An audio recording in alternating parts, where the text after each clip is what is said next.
नमस्कार साथियों।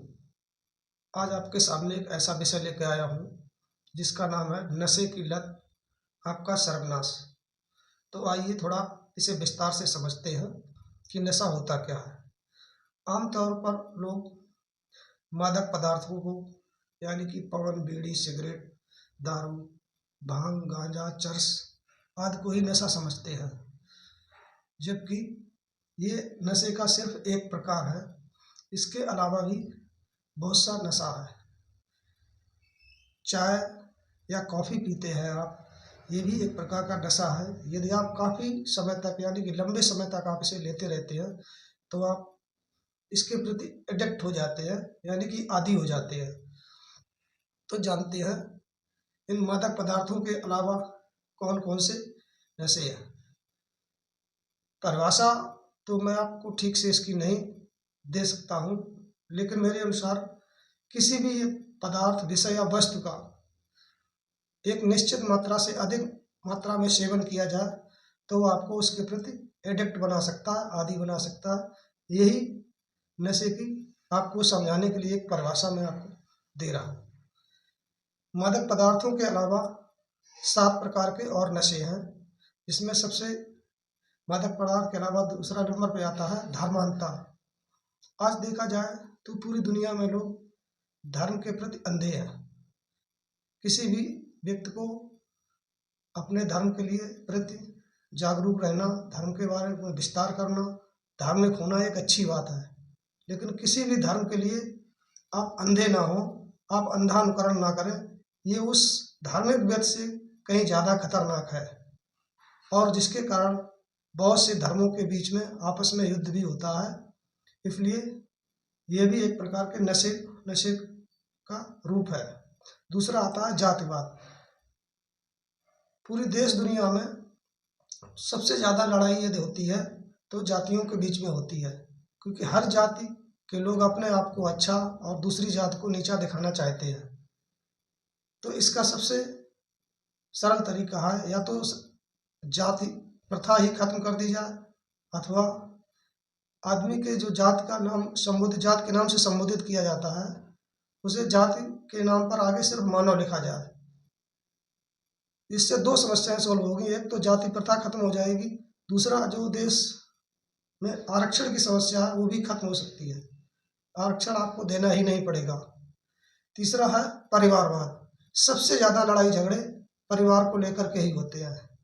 कहीं पर भी देख लीजिए आप, हर परिवार में लड़ाई झगड़े होते हैं, क्योंकि कोई भी व्यक्ति अगर उसी के परिवार का व्यक्ति है और किसी दूसरे व्यक्ति ने उसे कुछ सुझाव दिया, सही सुझाव दिया, तो उसी परिवार का दूसरा व्यक्ति बोलेगा कि आपने इस व्यक्ति को कैसे बताया कुछ भी, इसका ठेका तो हमारा है, ये हमारे परिवार का है, आप इसे ऐसा कुछ भी नहीं बता सकते हैं।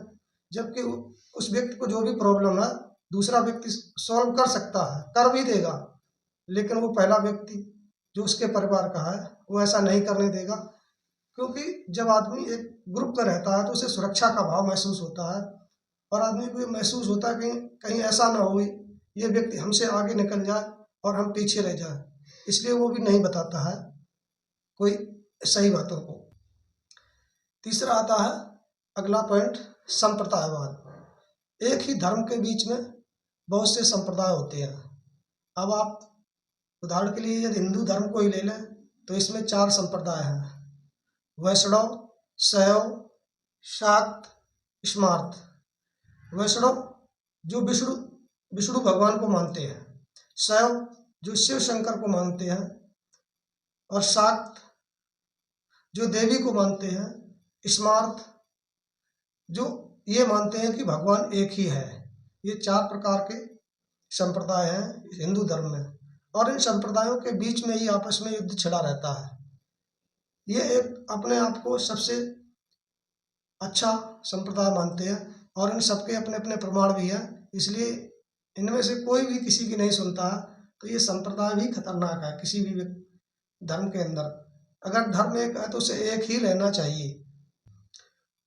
अगला पॉइंट, अगर कोई व्यक्ति जरूरत से ज़्यादा धन संग्रह करता है तो भी यह उसके लिए खतरनाक साबित हो सकता है। आपने अपने ही देश में या और भी बाहरी जगहों पे बहुत जगह सुना या देखा होगा कि अमुक व्यक्ति के पास बहुत सारा पैसा था, जरूरत से ज़्यादा धन संग्रह, एक निश्चित मात्रा तक धन अर्जित करना, उसे कमाना बहुत ही अच्छी बात है।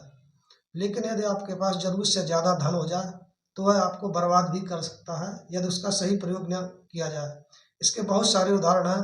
हमारे ही देश में बहुत सारे ऐसे बिजनेसमैन, उद्योगपति थे जो किसी समय में उनकी इस देश में या किसी भी देश में उनकी तूती बोलती थी।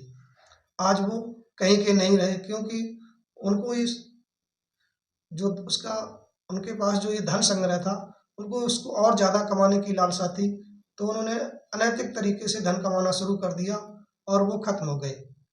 इसलिए धन का सही से प्रयोग करना चाहिए। अनैतिक तरीके से धन का किया गया प्रयोग आपको बर्बाद कर सकता है, आपको सलाखों के पीछे ले जा सकता है। उसी प्रकार से ईगो यानी कि अहंकार, ऐसा कोई व्यक्ति नहीं जिसके पास ईगो ना हो। सभी का अपना ईगो है, किसी में ये कम होता है, किसी में ज़्यादा। जिसमें ये ज़्यादा बढ़ जाता है उसे ये समस्याएं, उसके सामने समस्याएं खड़ी हो जाती हैं। इसलिए अपने ईगो को कंट्रोल में रखें। आपने देखा होगा, सुना होगा, रामायण काल में, त्रेता युग में राम और रावण का युद्ध हुआ। रावण एक प्रकांड विद्वान था उस समय का, उसके बावजूद भी वह हार गया। क्यों? क्योंकि उसके पास ये अहंकार था कि मैं ही इस धरती पर सबसे परम ज्ञानी हूँ, इसलिए उसका सर्वनाश हो गया। लेकिन उसमें ये सामर्थ्य थी कि उसका वध करने के लिए भगवान राम को खुद अयोध्या से चलकर श्रीलंका जाना पड़ा और उसका ही नहीं बल्कि उसके पूरे परिवार का उद्धार किया। झूठा राष्ट्रवाद। राष्ट्रवाद एक बहुत ही बेहतरीन कॉन्सेप्ट है, बेहतरीन अवधारणा है। हर व्यक्ति को अपने राष्ट्र से प्रेम करना चाहिए, लेकिन कई सारे देशों में नकली राष्ट्रवाद चल रहा है। राष्ट्रवाद की आड़ में लोग ऐसे ऐसे संगठन बना लेते हैं, जिसे उसे नारा तो राष्ट्रवाद का देते हैं, पर वो अपना इसमें मैं सीधा करना चाहते हैं। और चूंकि आज पूरी देश दुनिया में बेरोजगार लोगों की संख्या बहुत ज़्यादा है, तो वो बेरोजगार लोग इन नकली राष्ट्रवाद के चक्कर में आकर फंस जाते हैं और गलत सलत रास्ते पर चले जाते हैं, गलत कदम उठा लेते हैं। तो साथियों, उपरोक्त जो भी हमने नशे के प्रकार बताए, इनमें से यदि कोई आपके पास है तो इसका मतलब आप नशे के शिकार हैं और आपका सर्वनाश आज नहीं तो कल। नमस्कार साथियों, यदि हमारा ये वीडियो आपको अच्छा लगा हो तो इसे लाइक, सब्सक्राइब, शेयर करना ना भूलें तथा बेल आइकन भी दबा लें, जिससे हमारा अगला वीडियो सबसे पहले आपके पास पहुँचे। धन्यवाद।